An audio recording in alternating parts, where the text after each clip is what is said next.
So we're going to do the water in the foreground, just some basic colors to highlight those water edges. Water is a very specific way of doing it, and I'm going to show you that. And then we're going to do some background stuff, and then you're going to notice that I'm going to kind of go over a little bit of what I've already done, but that's okay because we paint in layers.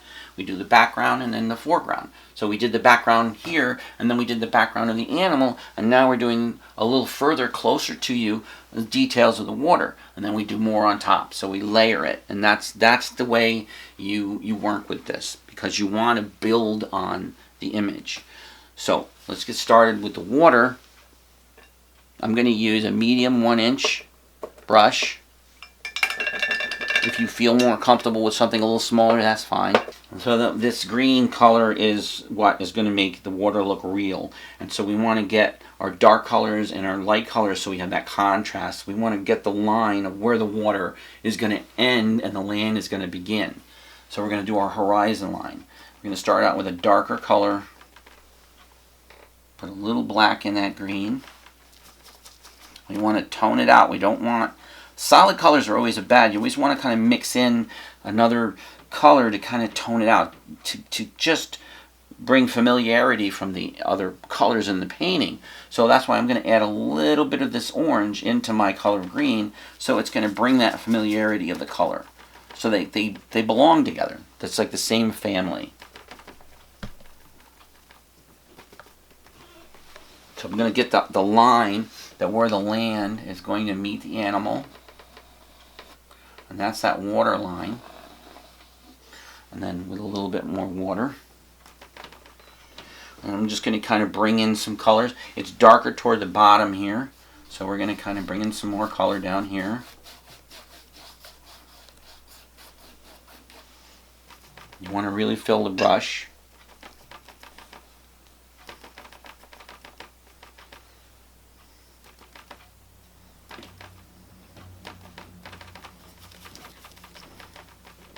That looks right. So there's this white area here that shows the water that's going around. And I'm going to bring in that.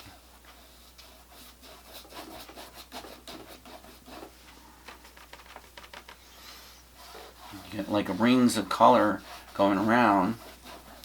It shows the flow of the water. That's what we're trying to do.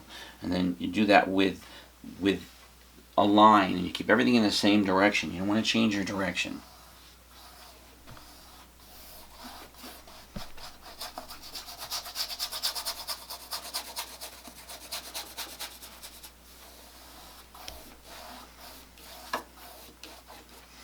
Now remember, your bottom coat of paint is now dry, and your top coat is wet. So you want to kind of bring that wet back in again, because you always want to try to work wet on wet. So make sure your paint is good and wet and you're covering your area. Now we're bringing another line in here, more dark. We're creating the dark tones in the mid of the water for the dark tones of the water.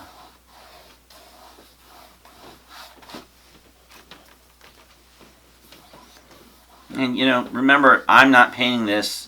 I'm not a Xerox machine. I'm not doing exactly what's in the painting in the picture.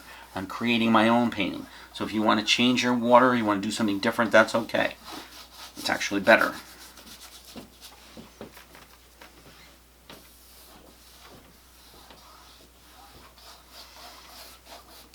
Now we have our dark tones in. Now we want to bring in a lighter tone. So we bring in some white into the green. It's kind of like a gray-green. You have the white and the green mixed in. About a medium green there. You don't want it to be too light. And then a little bit of black, and it grays it out. Remember, you don't want solid colors, because then it just gets a very kind of a commercial look. You want to tone it out. And I'm just going to fill in those other areas with that color. And it kind of mixes, it fits, because they're all the same value. And then once I have them in, I'm going to blend them. And that's what's going to give the sense of, well, at least the beginning sense of what the water is and where it is.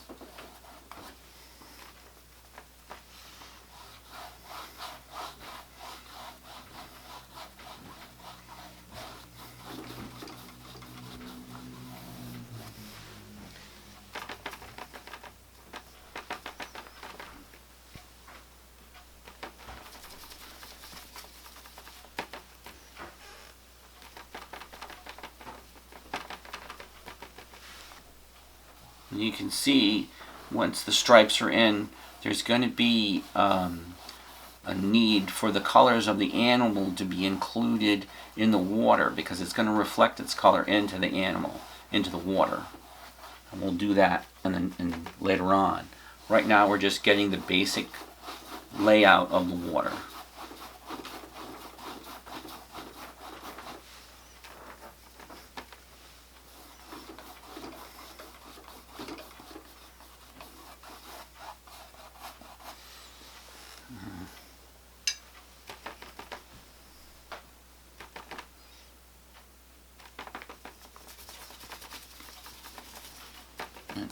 And when I get closer to the animal, I want to lighten up that water, and then I'm going to have a dark that's going to go in, so you'll see.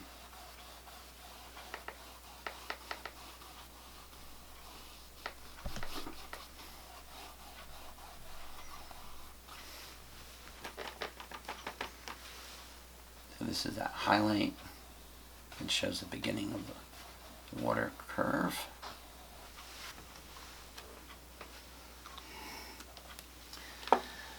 A little black, a little green. We want to have that nice dark green.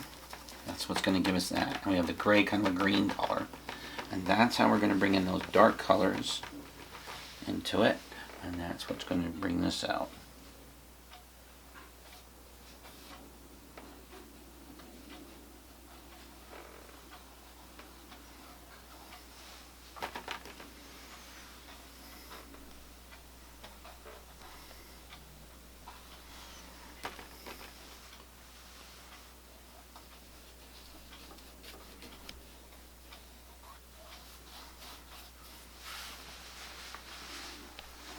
Then, now we want to have a more of a forest green for the top, because it gets a little bit brighter.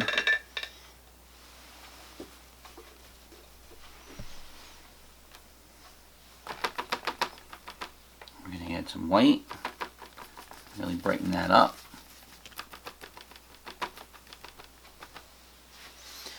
And then we'll bring this over here.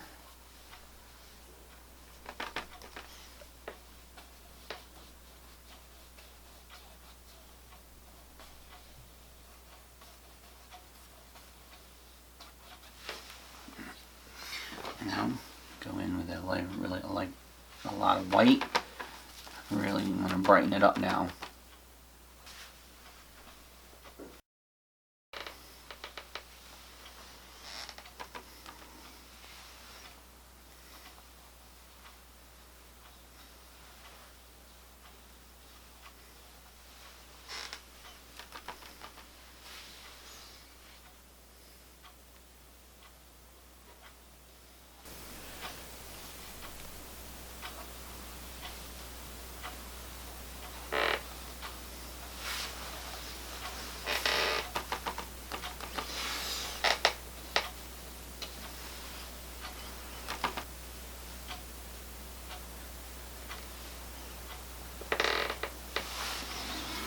So you're getting a little bit idea of where the water is. Now we're going to do the background up above.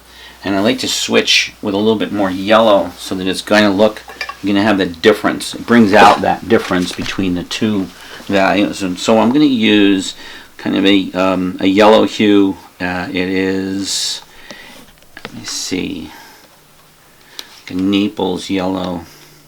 That's not bright, not good enough. I want something brighter, more of an orange yellow. Get the right one. Here we go. So this is kind of like a cadmium yellow, which I think is going to work a little bit better. So a little cadmium yellow, a little more of that green, same green. This is the I can't even say the name of that green, but it's like a dark forest green.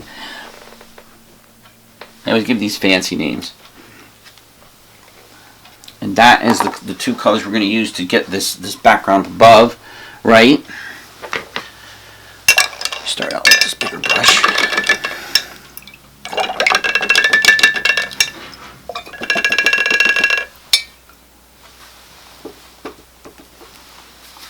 So a little bit of the green, yellow, and it's going to give it that more of a forest color.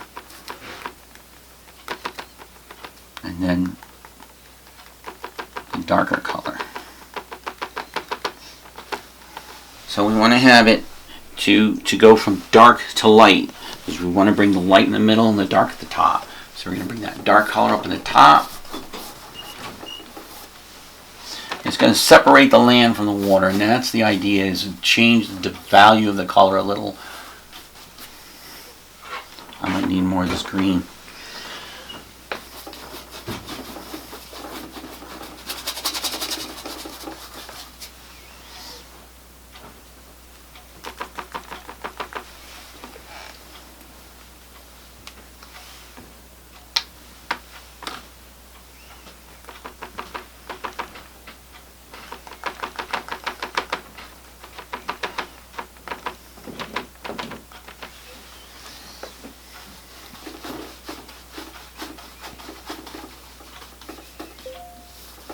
Now the top is kind of a forest area, and so you might change the direction of the stroke, which is going to help to divide the bottom from the top as far as what it is.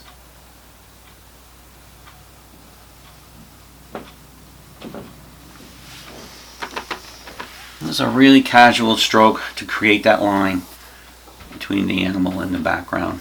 You're going to go over the top of it later, which will cover anything.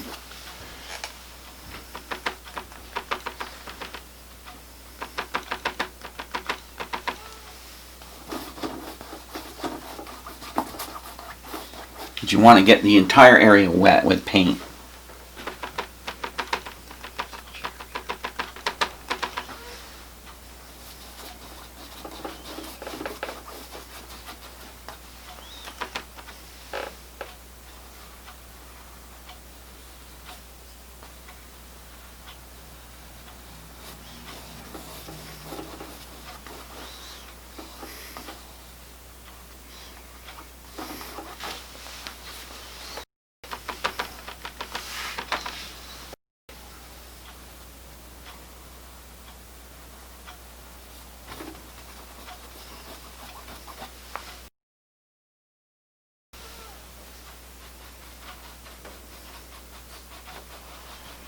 You come close to the animal, change the angle of your brush so that you don't get, you're going back into a fur look.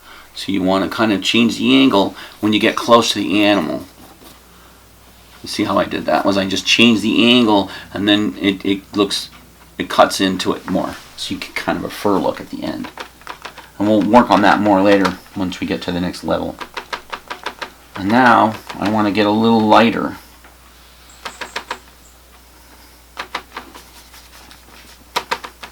And a little brighter green.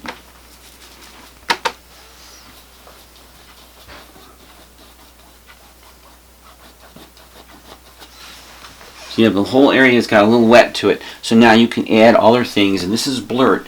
You're not doing anything with detail. You're just going to make a smudge, kind of a background look, to kind of suggest that there's something there. That's the idea. So then I'm going to lighten up with the yellow, a little white,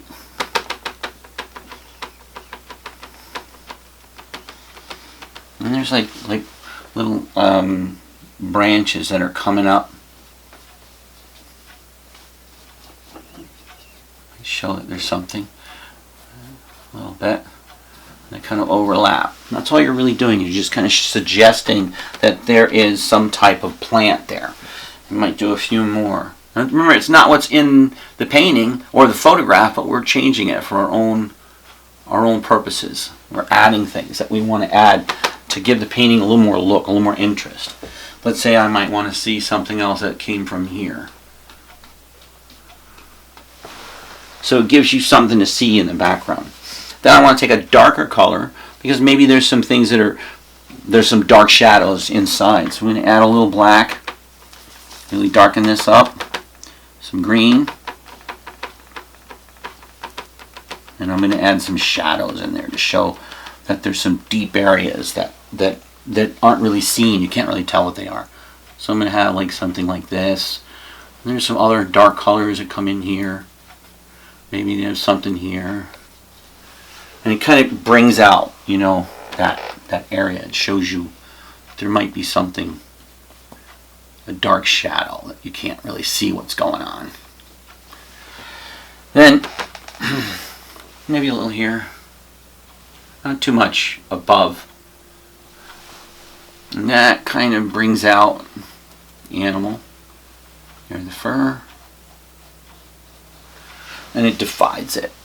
Now you want to get to the a little bit more blurred. You don't want this to really be too wild. So we're going to add another couple of strokes in here. Here. And the plants would go in all different directions. They wouldn't all be the same direction. You want to move the direction of your strokes so that it looks as natural. It has a natural look to it. So that's your background. Really very simple. You're not doing a lot because the real concentration is on the animal. Now we'll go back and bring some more highlights in that.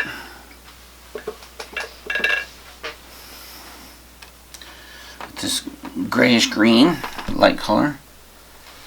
And we want to kind of highlight that area where the water meets the background. Where the animal kind of is touching the edge of the water. And this is going to be redone a few times, you'll see. But, you know, that's alright.